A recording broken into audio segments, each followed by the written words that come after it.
73 Yards is out and is the most divisive episode the show has had in a long time.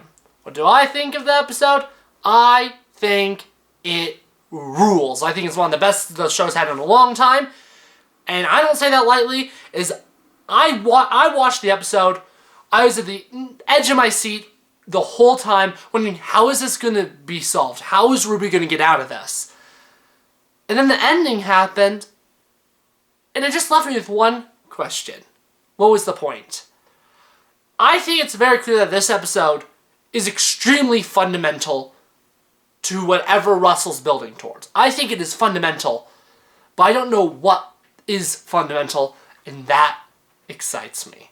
Anyways, I will be going into spoilers from here on out, but 73 Yards, it's a wild ride.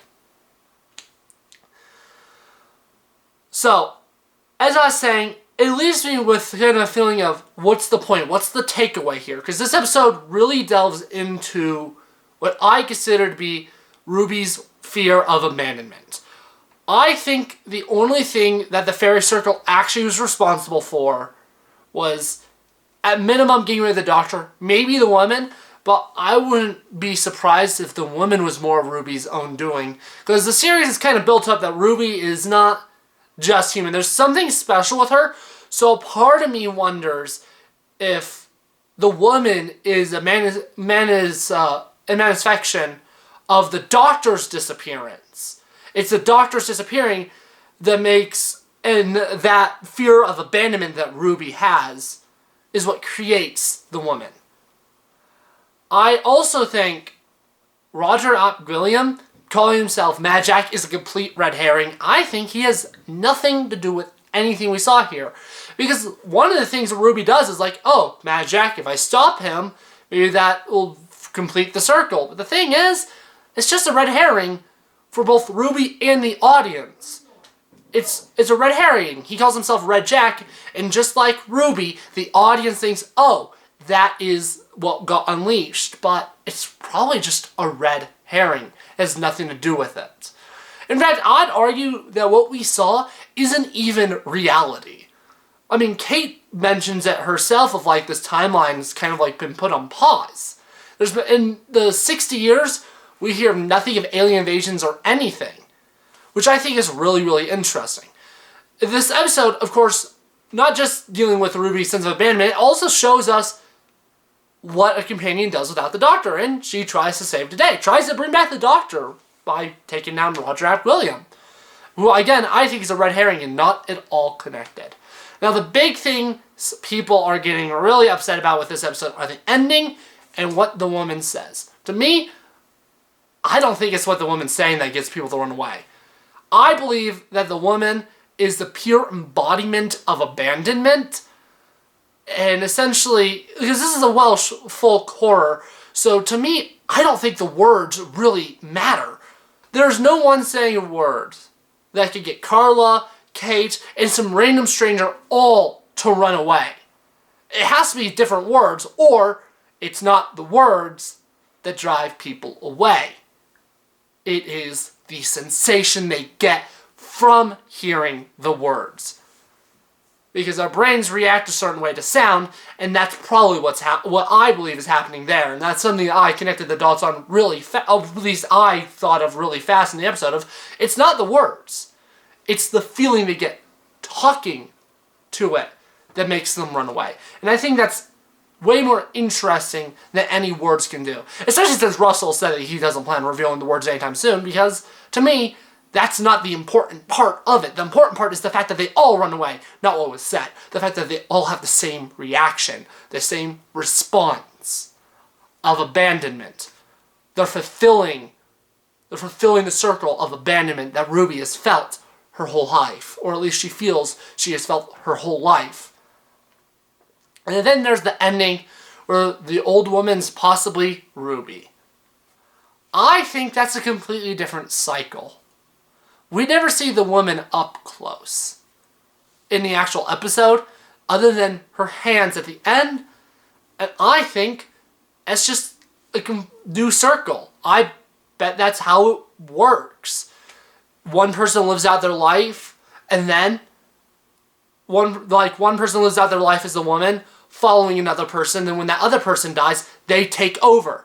So when Ruby died, it was now her turn to be the woman. That's at least how I kind of perceive it. And now that the circle's being broken, what's going to happen to the older woman? Was it ever Ruby, or was she actually just seeing from the perspective of the woman? How much control did she have at the end? We don't really know.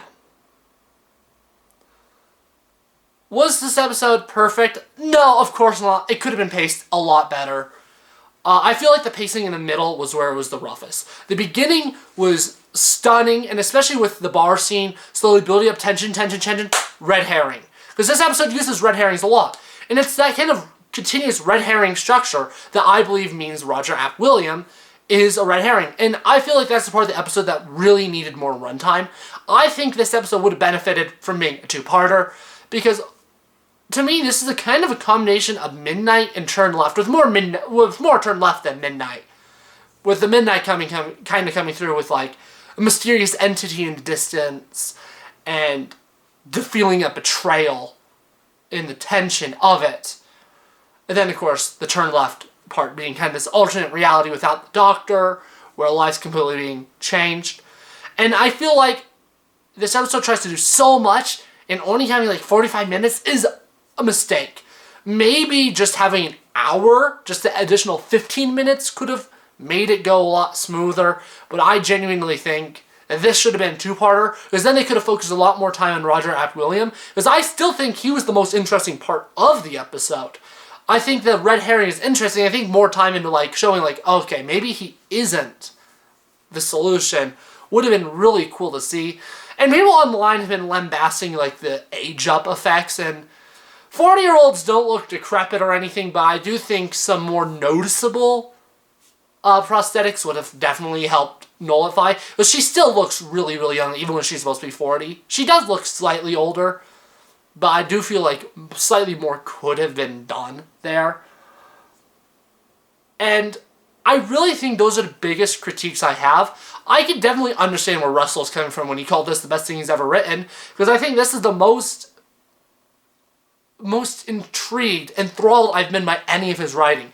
When the episode was going on the first time, I couldn't take my eyes off the screen. I was just continuous like, how is she going to solve this? And maybe that's where the ending falls flat for some people, is like, how is she going to solve it? Oh, she just dies and then all of a sudden this time loop thing.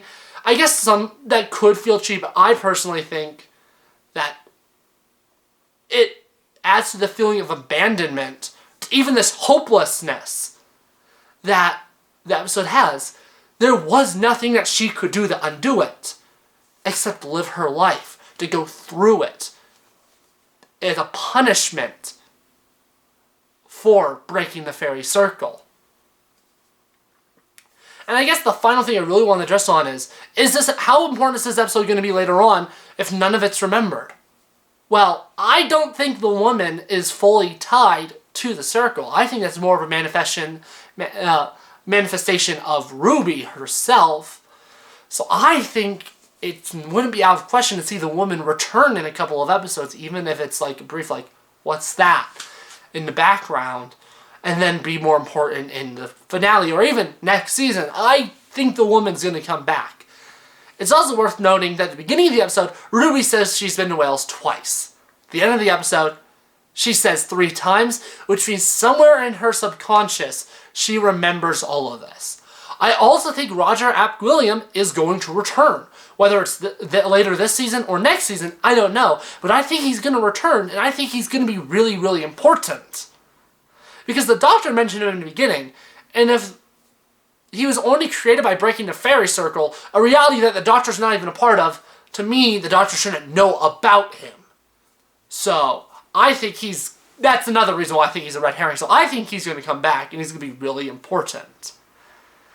Anyways, every week I've been predicting before everything came, I've been predicting my overall ranking of the season, and I have yet to be wrong. 73 Yards is my favorite. Again, I left it the first time not knowing how to rank it, and it's just an episode that stuck with me every day since I've watched it, and every time I think on it so positively, like, damn, I should rewatch this. I want to rewatch this again. And I think it's the best episode so far. Now, I do think I overestimated it originally, is I do not think it'll be my favorite overall the entire season unless the what is the point is answered. If we don't find what the point of this episode is by the end of the season, I think that will lower it a bit. But I do believe that in 10 years' time, this is the episode that fans will look back on and that was amazing. I think, well, maybe divisive now. In a couple of years, once Ruby's gone, once Shooty's gone, I think this is going to be pretty unanimously looked upon as an episode that is stellar and one of the best of the era. How long do I think that'll take? I don't know. I definitely think it'll take until Ruby leaves. But I think it'll happen. Anyways, Dot and Bubbles next. Where do I predict it? I predict it right in the middle so far. I think it'll be between Boom and Devil's Cord. I think, based on what we've heard from reviews and the trailers, I have a feeling that the ending is going to be great. I think the ending is going to really show off Shooty's range as the Doctor. But with the lack of Shooty and Millie throughout most of the episode, I think that's going to bring it down. Because this is going to be, in a 3-episode run, this is going to be the second episode with not a lot of Ruby. And this is going to also be the second episode with not a lot of Doctor in it. All in a 3-episode run. I do think this season was aired in an unfortunate order. I think Boom should have been earlier. I think 73 Yards should have been later. But it's hard to say without actually having the whole season where things should have landed. And I do think this is going to be a very enjoyable episode. And I think I'm going to like it. And hopefully you will too. See you next time.